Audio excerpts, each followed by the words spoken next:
So I'm gonna get my chainsaw ready to cut some trees down today. Start by sharpening my blade. I'm gonna fuel it.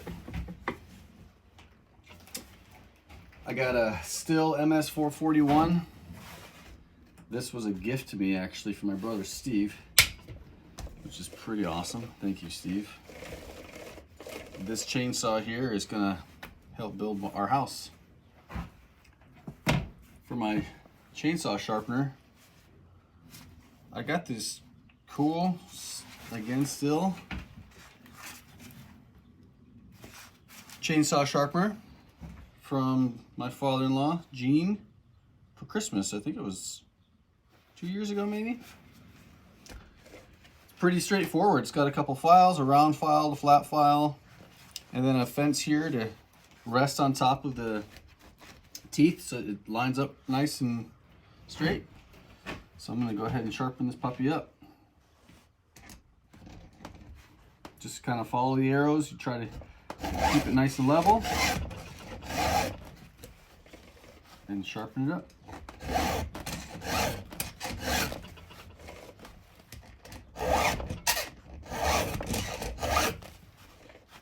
So while I'm doing this, hopefully the sound doesn't sound too bad. Heather wanted me to share a little bit about my Air Force career with you guys. So I joined the Air Force in April of 2002. A few months after what happened on September 11th, that really changed not only our nation, but the world. But interestingly, I didn't really join the military as a result of that. Heather and I had just gotten married in October of 2001. And we knew that we wanted to have a family one day. 4 kids. And my brother Tim was in the Air Force. And some friends of ours from church here in town, Hilltop, the Jernses, were in the Air Force. And I was sitting at church one day talking to Stu Jerns, and he was like, "Hey, have you ever thought about joining the Air Force?" Because they were stationed in Guam, actually, which is kind of cool because we ended up in Guam. And he kind of explained to me some of the benefits. And when I found out that, because I knew having kids was expensive, but when I found out that healthcare was free, 0 expense, no co-pays or anything like that, I was like, that sounds pretty good. So I went and talked to a recruiter, and told him what I was thinking, that I was interested in joining the Air Force. John Weibel. He was, you know, when you join the military, a lot of people say that you have a bad recruiter and that they lie to you just to get you in to fill their quotas and all that jazz, which sadly is true in some cases. But I will say that I had an exceptional recruiter. John Weibel was a man of integrity, and he was not in it for his personal gain. He was in it for the benefit of the people and also for the Air Force. So I had a great recruiter. But I told him, hey, if I'm going to join the Air Force, I want to be a carpenter. I want to be a builder. I want to work with my hands. And I'm not going to join unless I can do that. And he's like, well, we'll go over the MEPS, make sure that you qualify and pass the physical and all that junk. And then when you're at MEPS, let them know. So I went over there at MEPS, Military Processing Center, and told them the same thing. And they're like, well, we can do that, but you're going to have to leave in like 3 weeks or something crazy, or maybe it was like 2 weeks. And mind you, Heather and I, at this time, had only been married about, I don't know, a couple months. So I called up Heather and I said, hey, I'm at MEPS. They said I'll be leaving in a couple weeks. Is that okay? And she was like, well, that's all they got. And God will provide. So I said, okay. Well, in that 30-second to 1-minute conversation Heather and I had on the phone, someone took that slot. So I got 3 months, which was awesome. Should rewind a little bit. So the first time that I mentioned to Heather about joining the military, she kind of looked at me and said something along the lines of, I don't know why anybody would do that to their family in regards to joining the military. And that thought probably came from the thought about military war. War means death. You know, the likelihood of you getting killed at war is high. Which, that's true in some sense. War can result in death. It's a horrible thing. But not really the case anymore. World War II, World War I, Vietnam, those were different times. We have different kind of warfare now. And thankfully, the casualty for us is a lot less. So anyways, fast forward, ended up signing paperwork, joining the military, Air Force. 3 months later, went down to boot camp in Texas, San Antonio. By the way, I signed as a structural apprentice, 3E3X1, because I wanted to do stuff with my hands like this, which actually I never touched a chainsaw in the Air Force, interestingly enough. But my job in the Air Force was to build vertical. So basically I did carpentry, sheet metal fabrication and welding. I'm tightening up my chain now. I did masonry, concrete work. Spent a few years as a locksmith, which I really enjoyed. Those were some good years, especially out in Germany at Ramstein with my good friend Harold Sagmeister, Dieter Metz, and all those guys in the metal shop, Robbie, Klaus, Frenchy. We had some good times back then, didn't we, fellas? I'm sure, hopefully you're watching this. But yeah, so we joined the Air Force, went to basic training, and then I had to go to tech school or technical school where I learned my trade. And that was in Gulfport, Mississippi. So Heather had to stay here in Minnesota. She finished off her associate's degree at Crown College here in the cities. That's where we met. I went to basic, went to tech school, had a month in tech school by myself, living in the dorms. And then Heather was able to join me. And I was what they call a seprat. So basically married in tech school, living off base with my bride, which is pretty awesome. Which you cannot do really anymore in the Air Force. Times have changed. So yeah, I did that. That was 5 months or so. 5 months or so in Mississippi, and then from there we got an assignment to New Mexico, Cannon Air Force Base in Clovis, New Mexico, right on the border of Texas. And I'm gonna go over there and get the gas. I'll be right back.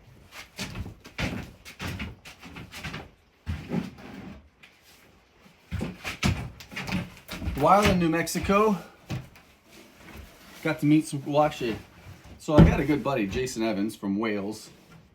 We met in tech school. Actually, we met in basic. We were in basic training together, tech school together, and then ended up at Cannon Air Force Base together. And he's just a great guy. He was kind of like my family there in New Mexico. Him and Dennis and Dolores Widener. Awesome people. They took good care of Heather and Evie. Evie was born in New Mexico. when I deployed to Afghanistan for my first time while stationed in Cannon Air Force Base. But towards the end of my time at Cannon is kind of when I got an opportunity to dabble in locks. Worked with a guy named Jim and really enjoyed that. I like the challenge of taking things apart or having something completely broken and putting it back together. It's kind of like our lives, I guess. We are fallen beings. And if you put your trust in Jesus, then he helps put all that stuff back together. But we spent 2.5 years, in New Mexico. And then we got an assignment to Germany. We went to Ramstein Air Base, which was pretty awesome. When I was a kid growing up in Jordan, I got to go to Ramstein to play Little League Baseball, to represent the country of Jordan and play Little League Baseball for the World's, well, we never made it to the World Series, Little League World Series, but for the European Championships.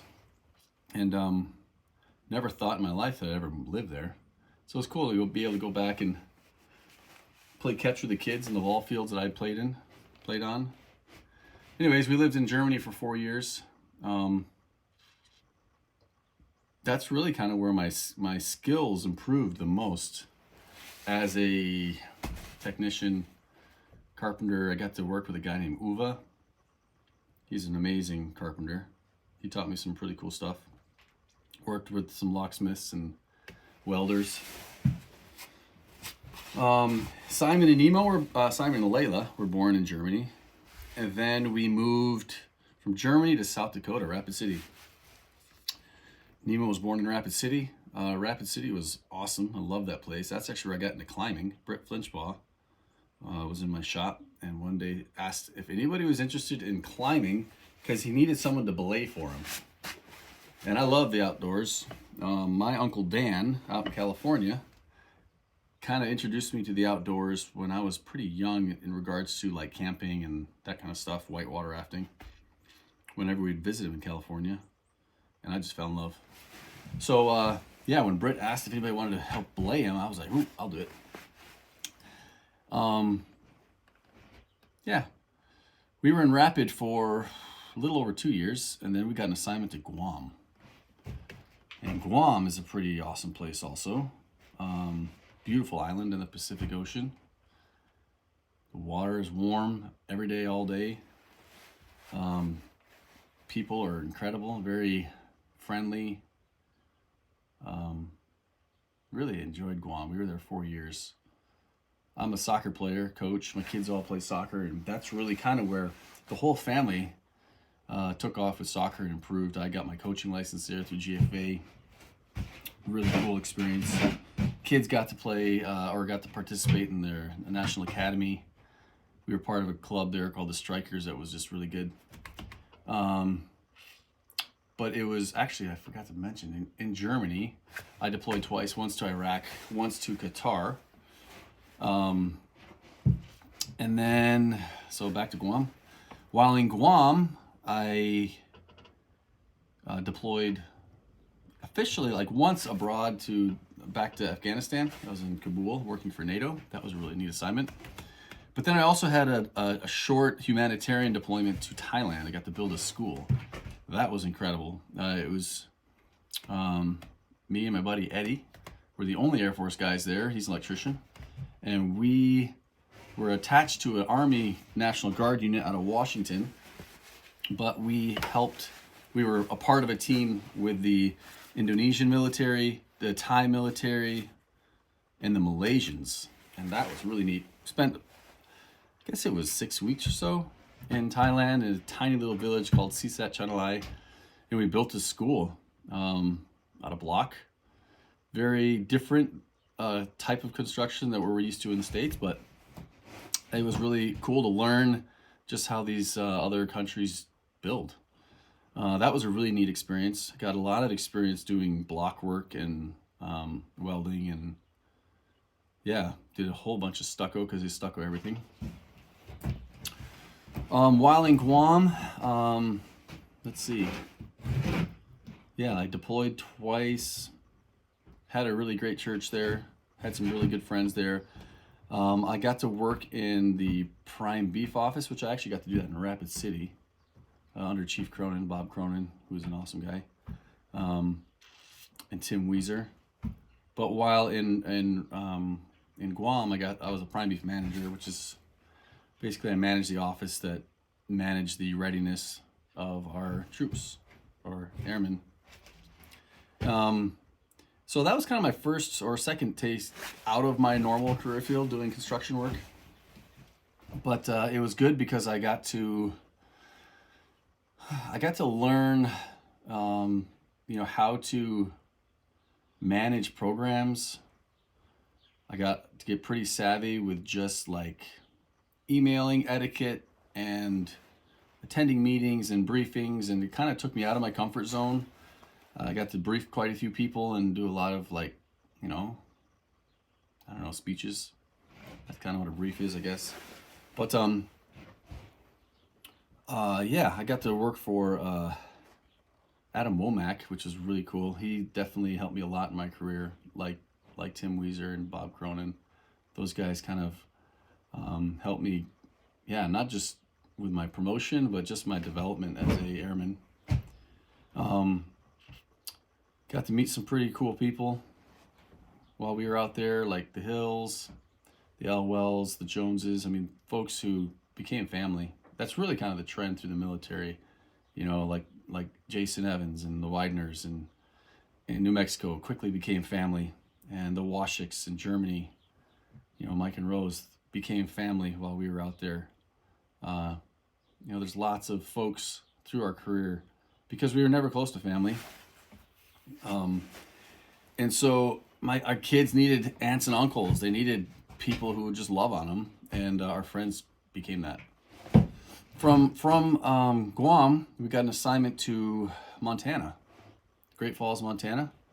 And while in Montana, we had the opportunity to host an exchange student, Aurora, from Sweden, and we had her for 2 years, and it was incredible. In fact, we had her pretty much the whole time we were there because we were only there 22 months. But it was awesome. We loved having Aurora. She's one of ours now. And it was just a special time. Got plugged into a really good church there. And again, friends became family. And so we were only there for 22 months because I got picked up for a job in Sicily, working for a NATO unit. I was the first, so I worked in civil engineering. I wasn't a civil engineer, but worked in civil engineering. And when we got to Sicily, I was working for a NATO unit. And I was working in a small branch called the infrastructure branch. It was me and 3 other guys, 2 Italians and 1 German. Nando, the professor Pugliese, he was our boss, lieutenant colonel in the Italian Air Force. Incredible man. Definitely one of the best people I've ever worked for in my life. Then there was good old Salvo Shaka, my brother in arms, and just a great friend. And then our German giant, Ronnie Schleif. I say German giant because if you ever get to see a picture of him, he's about 6'5", huge guy, but gentle at the same time. Really fun, really great experience. Lived out in this tiny village up on the mountain, Mount Etna, most active volcano in Europe. I mean, there were days we could feel the earth rumbling and look outside and see the magma coming down. It was just incredible. We lived in a tiny town called Ragalna. Very few Americans lived up there, but our neighbors were Italian. Massimo and Rita Cageji, and they became family really quick. In fact, it was maybe our first or second night when we were up there. We're new to Italy, trying to figure out the culture. And we were all getting ready to go to bed. It's probably 10:30, and we hear a knock on our door. And there is Armando and Robbie saying, "Hey, do the kids want to come out and play?" And I'm thinking to myself, boy, it's 10:30. Yep, sounds good. So the kids went out and played. It's the summertime. Heather and I went to bed, and man, they were out there probably till 1 or 2 in the morning. But that's the culture out there. You know, you stay up all night, or not all night, but you stay up late. But it's all about community. It's all about spending time together, eating a meal, laughing, having a good time, and we really fell in love with the culture. We fell in love with the people in Sicily. Boy, I got to tell you about Chris Chapman. I got to meet an incredible man, Chris, and I'm not going to share his story, but I'll just say that this was a man who was broken that God just turned around, and yeah, we got to walk that journey with him, and he is just doing some awesome stuff right now for the kingdom. Really, really, really cool guy. I love him a lot. But when we were there, we really got to get plugged in with a whole bunch of missionaries. And that was really good for our kids, especially Layla, because she really felt at a young age that she felt God call her to missions. So like the Lippics, the Ballards, the Bissons, the Hales, those were families that we got plugged into. And we started a youth group up at our house during COVID when the lockdown happened. And it was just a really sweet time. And yeah, it was during that time that we kind of were feeling led to probably consider, timing wise, getting out of the Air Force. I was probably at my 18-year mark. Heather's mom wasn't doing too well, and you know, we really felt that God wanted us to come back to Minnesota and help take care of mom and dad here. And so we kind of made up our minds at that point, towards the end of our time there, that we'd be getting out at around my 20-year mark. So when assignments came down, or the options for where I'd be going, it was Rapid City, and it was Travis Air Force Base, California. And you know, I got my Uncle Dan that I mentioned earlier. He lives in California, only about 40 minutes or so from our base, Travis Air Force Base. And we had never been stationed close to family, and Uncle Dan has never really had family live out there. And so I thought, man, I would love to be close to family. And we knew we were only going to be in California for a year, because I had to be on station for 12 months before I could push the button to retire. So yeah, it was a no-brainer. And boy, was that, you know, God's good. He knew exactly what our family needed. And so we were in Travis for, I think it was less than 365 days. But we had a sweet time there with Uncle Dan. Spent, you know, Christmas with him, Thanksgiving with him, and just a lot of really good times. And he showed us the beauty of California. But then we got plugged into an amazing church, Parkway. And that place, and we've been to a lot of good churches in our lives, but Parkway was special. It was, I mean, we were there only a year, but by the time we left, I mean, I felt like we'd been there forever. You know, we just connected really well with some families. The Polks were our family. The Warsbachs, our families from our small group, and Quest and 180, which are Quest and are the youth groups there. Dan is an incredible pastor, preacher, and his teaching was so good. But so honestly, that was probably one of our hardest moves, because the kids were older, and I think they realized that, you know, not only were they leaving their friends in California and you know, leaving like Uncle Dan, but I think for them it was a realization that this is their last move. Like, we're moving to Minnesota, and we're not going anywhere else. We're staying put, obviously, unless God calls us somewhere. And so I just think the thought for them of, okay, we're not going to be moving overseas in a couple of years, and I think that was kind of hard for them. So initially the transition was pretty tough when we moved back here, but they're really getting plugged in. And now that we're here in southeast Minnesota, in Plainview, you know, we love it here. We've got family, we've got incredible friends, we've got incredible church. You know, I coach soccer. That's been awesome. The soccer community's really good. Simon's a big disc golfer, and so the disc golf community here is good. And I will say the disc golf community in California, boy, those Lagoon Valley folks, if you're out here watching, man, you guys were so good. We loved you guys a lot. And you guys just loved on Cy, invested in him a lot, and he's grown as a player. But yeah, so here we are in Minnesota, out of the Air Force now, fully retired. I'm a school bus driver. I do that in the morning and the afternoons. Between routes, when the weather's nice like it is today, we're going to go out and cut some trees down. I'm going to show you that process. If the weather's crummy in the wintertime, then I'm trying to get an activity route, or I'm pushing snow around here, or helping Heather's dad out. But we love living here. I love this farm. It is a beautiful place. You've probably seen bits of it in our videos, but you're going to see some more today in the woods. So yeah, that's kind of my Air Force career in a nutshell. Hope that kind of is what Heather was hoping for. But anyways, let's go cut some trees down.